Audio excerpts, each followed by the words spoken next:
A lot of you have seen MMA versus Aikido or Aikido versus MMA. You saw the Aikido instructor giving his feedback about how he did. And then MMA coach on his channel talks about his opinion on how the Aikido instructor did. Now, I have not studied that much Aikido. I've just had some exposure to it here and there. So, in a way, I really don't have a dog in this fight because some people have thrown me in the traditional box. And then you got people that have thrown me in the MMA box. You're MMA. And the only reason why I say I'm not MMA is because I'm not training to compete in a cage. My stuff is not cage match oriented, even though I'm combining styles in Cecil Ryu. So, be that as it may, I'm going to give a couple of my commentaries on their commentaries. And I want to say, before this all starts, that I actually like MMA Coach, and I'm probably going to buy his product. So, just because there's going to be some stuff I disagree with, that doesn't mean I like the guy at all. In fact, what I really like about him is I like that he's really passionate, and he's trying to correct the wrong. The media gives you this perception of MMA people that they're all just a bunch of like thugs or meatheads. All they care about is just beating people up. But no, a lot of MMA people are really genuinely upset with the TMA community because they feel like TMA people are lying to the world about what traditional martial arts are supposed to do. It is great that he tested himself in this way to find out if his skills can be effective against an MMA fighter. That makes him one of the very few people among the traditionalists that have actually stepped outside of their comfort zone, and I congratulate him for that. His hunch was right, since he predicted before the sparring session that he will not do well against his MMA sparring partner. That tells me that he already knew or assumed that the outcome would be him not being able to mount any kind of offense nor offer too much resistance. The Aikido instructor went into the match thinking that he was going to lose. Why would you do that? Why would you go into a sparring situation thinking that you're going to lose and still try to win? Unless you're being paid money. Like, if I went in the ring with Mike Tyson and I knew I was going to get like 20 million win or lose, I'm like, okay, I know I'm going to get whooped, but hey, just try not to hurt me too bad, Michael. So unless you're doing that, there's no point. A better approach would be, and this is what I've always done whenever I've studied someplace. I assume that they're better at whatever it is I want to learn than me, so I just take lessons there. Why don't you just sign up for MMA lessons? If you think that what you learn in Aikido is not going to help you, and you think that MMA has something that is better, then just take MMA lessons. Or you think that MMA fills a hole, then just take MMA lessons. You're psychologically setting yourself up to fail, so you could have failed because of that, not because Aikido's bad. You met your own expectations. So, if I'm driving and I think I'm going to get in an accident, I'm probably going to get in an accident. Not necessarily because I should have gotten in an accident, but because I expected that to happen. I'm having what's called a self-fulfilling prophecy. Look it up.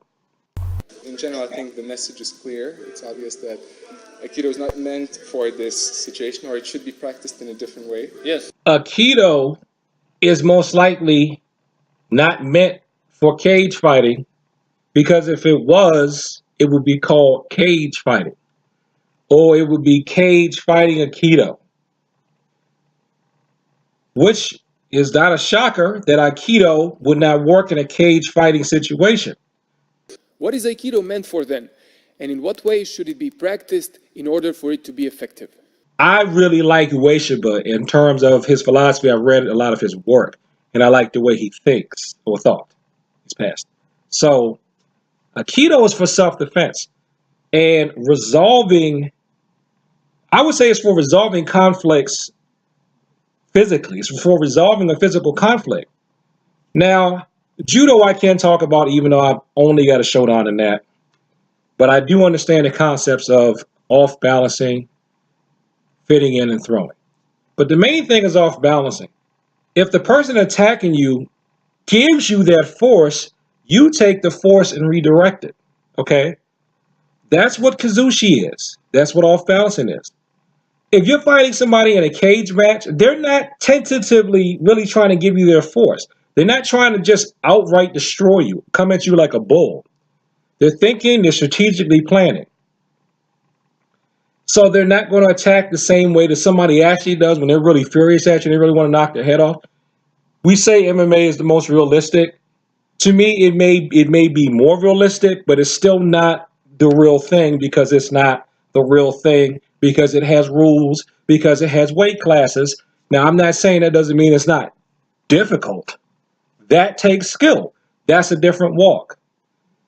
I see Aikido as something that is for resolving real conflicts where the person is totally committed to destroying you. So their focus is on that, and you redirect their energy as appropriate. That's where the circles fit perfectly. Now, I'm going to say I may be wrong about this, but it looks to me a lot of times, whenever I see Aikido, quote unquote, fail, it's because people are trying to chase, I call it chasing a joint lock.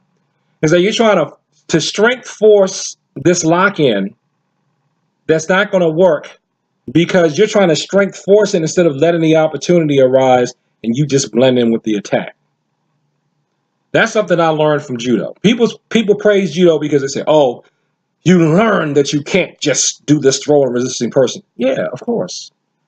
But what a lot of us end up doing a lot of times is we're not really doing judo when we say we're doing judo. We're really wrestling. We're wrestling, and then an opportunity presents itself for us to actually do some judo. We're wrestling with each other, and then a judo opportunity appears, and that's when we do our throw. Or we get them down and put them in a pin. So to me, that's why Aikido may be failing in some of these situations, because you're trying to force it. And if you've ever read a lot of stuff that Ueshiba says, it's not about competing with another person. If there's any particular method or style or approach that you feel like is addressing a lack that you have, just go and roll there. You know what I tell people that want to train with me or that do train with me? And they say, I want to do X. And I'm like, I'm not teaching you X right now. Especially lately, I'm like, you haven't been practicing form, so we're going to do this. I tell them, because they go back and forth and they try to force me to do what they want. I just say, look, I don't care if you train with other people. In fact, I encourage it. But if you want to train with somebody, if you want to learn how to use a battle axe, and I don't know how to use a battle axe, then go take battle axe lessons.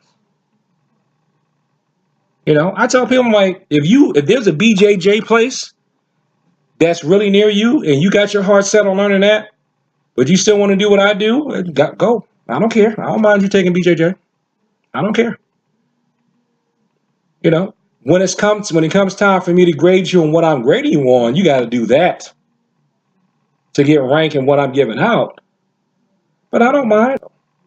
Anyway, Aikido's not a ring sport. Stop trying to make it a ring sport. But at the same time, don't close yourself off from ring sport if you think that ring sport could toughen you up, because it can. You went with me as really a student, not as an equal. I think if you would go on me as an equal, I think I would be dead by now. I like that too. That was a friendly and controlled sparring session where the point of Aikido's ineffectiveness has been made without the Aikido practitioner being injured. And I wholeheartedly agree with that. That's what it's all about. See, that's what I wish they would show from MMA coaches and from MMA people, period. That spirit right there. But, I disagree with it proved the Aikido's ineffective. Not necessarily. But as we've just seen, it is very ineffective. So, isn't it dishonest that Aikidokas call themselves martial artists when everything martial is missing from their training? Not only do I find it dishonest, but also insulting. Here's why. Us real martial artists got to our skill level by actually pressure testing it either in sparring or in competition. while Aikidokas haven't had one sparring, not one, because there is no sparring in Aikido. I've had 2 knee surgeries, 1 elbow surgery. I have 4 herniated discs. I broke my collarbone, my nose, my rib. I've had numerous ankle and shoulder sprains, and that's just off the top of my head. See, that is what I'm trying to do with my own style that I've created now, is to try to find the true middle way. They call it in Buddhism, they call it the middle way. In the Bible, we talk about, being moderate, to try not to go to extremes. And it's hard. I've figured out how to do it for myself personally. I know how to minimize injury, even though some stuff's going to happen. But to really teach to other people, it's tough. One thing I do think that helps is you got to do physical conditioning outside of class. This isn't even my idea. Sifu Burris told me way back in the day one time. He said, get your huffing and puffing done somewhere else. Meaning your weights and your running and your stretching and things like that. You need to do that on your own. Don't wait for class to do that. Come to class to work on your technique and refine what you're doing. But in terms of getting the body itself stronger, we can do calisthenics and stuff in class, but that win that you're really going to need if you ever decide to compete, you need to get that on your own. All this because I competed a lot, trained like a maniac, lifted tons of weights, ran who knows how many kilometers, and sparred more than you executed breakfalls. This is usual for people like me, and it's called paying your dues. And that is how you become good in martial arts.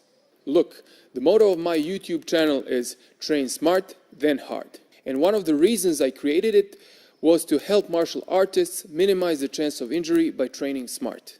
If you really want to become good at combat sports, injuries cannot be avoided, only minimized. That is the nature of the beast, unfortunately. You mentioned that Aikido built your character. I'd like to know how. And I will also tell you how reality-based combat sports like MMA build character. You get tapped, taken down, punched, kicked, and dominated all the time, and that keeps your ego in check. It also builds character when you overcome all that and continue to improve. That can only be achieved if you expose yourself to the truth on an ongoing basis. Here, truth means taking a hard look at yourself and assessing where you suck and how to improve. It's not easy. That's what martial arts like Aikido desperately lack, and that is why I resent when you call yourself martial artists. Perhaps it would be more accurate to call yourself martial arts historians in movement or something similar. And there's another thing too. The one thing I don't like about combat sport, and I only know it because I ended up having to go through it or walk it out, is, see, us regular people, those of us who are not really trying to be professional fighters or, even national level competitors, we cannot afford to get banged up like that on a regular basis. We're going to run out of leave, especially if we got a job that we have to be at every day. If you're a working person, you can't afford to be coming to work all the time with shoulder sprains and dislocated knees and stuff like that. You're going to have to burn up a lot of leave to recover and keep getting rehabilitated. You can't keep taking painkillers all the time because eventually you're going to damage your kidneys. So that's not good. And another thing, too, is a lot of these little minor injuries that you get. He said he had 3 dislocated knees or something, sprains, stuff. That stuff's going to start showing up when you get older. Straight up. I still got a snack, crackle, and pop from something I took it wasn't even that competition. It was in class trying to get ready for the competition. I got dropped almost on my head. I can't afford to be every time I reach for the mouse, it hurts. Every time I reach for the mouse, it hurts. You can't have that. And that was from getting a judo black belt. But see, you can't see those injuries. I don't know if you can still see. Oh, good. It's finally not looking like a foot. Now, when I went back to the striking arts as an adult, good, I finally managed to get the discoloration down. Whenever I started conditioning the knuckles, so I can do the breaks. Like I gotta, like if there's a belt test coming up, you gotta break. So it's like time to recondition the knuckles. The knuckles start looking like I've been punching stuff. That's not a good look to have. It draws a lot of negative attention. People are gonna be wondering, "Ooh, what's wrong with your hands? It's like you've been hitting something." And then the sadist will come out and start hanging with you. Yeah, it's like it draws a bunch of negative energy, negative attention to you, and that's not something that you need if you're a regular working person. Going to work with the little knots. Sometimes, I go just from blocking, go to work with some knots around here and stuff, little bruises. That can draw negative attention. That may be something that you don't need. And, just some of the injuries I've gotten from just exercising. You keep getting injured a lot, that stuff's going to take its toll on your body. It's going to break you up. And then if you're overly injured, how can you protect yourself if you have so many injuries from just training that you can't move?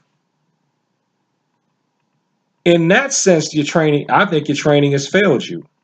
If you've done it in a way where you're less healthy from the training, that's too extreme. That's like people that, go on and do elite level football and other contact sports, and then your body's messed up. And see, this is the thing. I don't rag professional football players for getting broke up playing football, or professional boxers, or even professional MMA athletes. Note the word I said is professional, because they're going to have some money after that.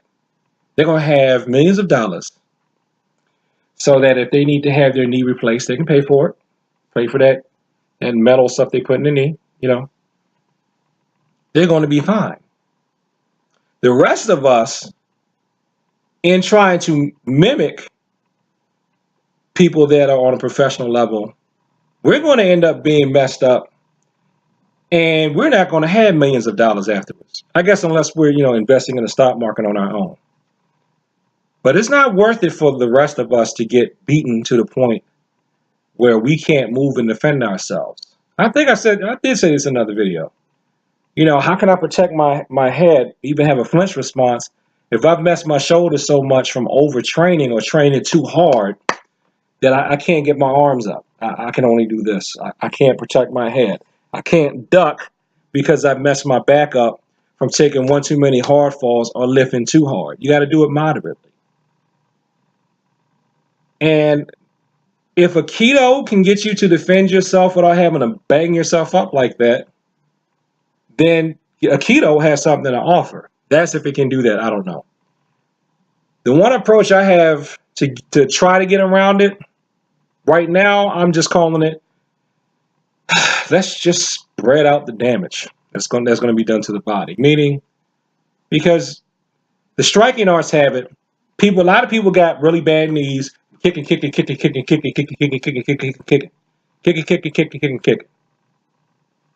Oh, it's improper kicking. It's not just improper kicking technique.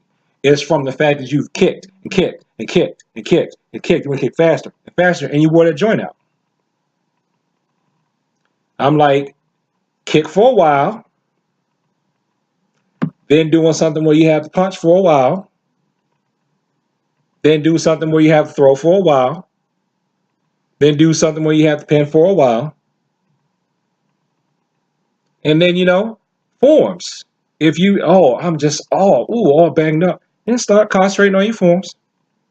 They'll help you get that body loosened back up. Go through your stretching. Maybe you need to coach for a while. Weapons. I don't teach weapons wherever I'm at as a primary thing. That's a sporadic thing. I don't even know that many weapons. But if my students were that banged up, I'd say, let's go break out the weapons. Train the weapons for a while. My point is, there is so much. If you would study the martial arts as a whole, there is more than enough to keep you busy so that you start feeling something's a little off in the whatever. Like when I was getting carpal tunnel from gripping, the gi, I stopped. I had to stop for a while. You know what I did? I went back and say, I remember, let me go back to do my empty hand Taekwondo forms. And doing these forms, postures, you know, some people will call that the 6G hand stuff. Doing those, well, this isn't part of 6G hands. Doing these hand postures actually help correct or counteract the damage I was getting from doing a lot of this and the ripping apart, things like that. So that's what I'm really hoping I can do with what I'm teaching.